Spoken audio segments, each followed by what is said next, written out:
एक कागज़ से घर बनाएं। इसके लिए आपको सिर्फ एक चौकोन कागज़, गोंद, कैंची और रंगीन कलम दरकार होगी।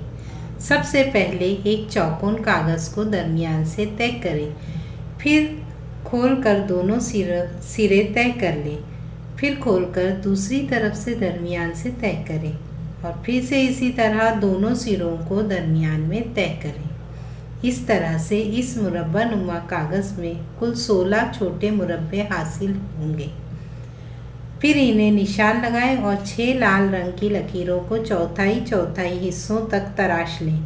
फिर इनमें इस तरह निशान बनाएं और इस पर गोंद लगाएं और इन्हें आपस में जोड़कर घर की तिकोनी छत बनाएं। पहले एक तरफ, फिर घुमाकर दूसरी तरफ। अब देखेंगे कि आपका कागज़ी घर तैयार हो गया है। लेकिन इस घर में ना ही कोई दरवाज़ा है और ना ही कोई खिड़की। आप घर में दाखिल कैसे होंगे भला?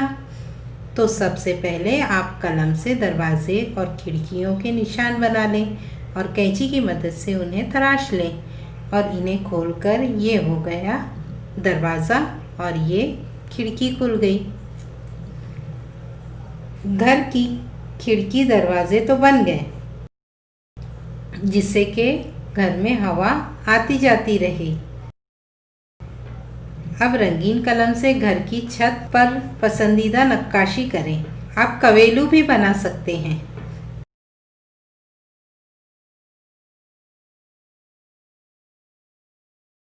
घर के सामने थोड़ी घास भी बना सकते हैं। दोनों बच्चे घर की खिड़की में से बाहर देख रहे हैं। है ना बहुत ही आसान। अब आप इसे बनाओगे?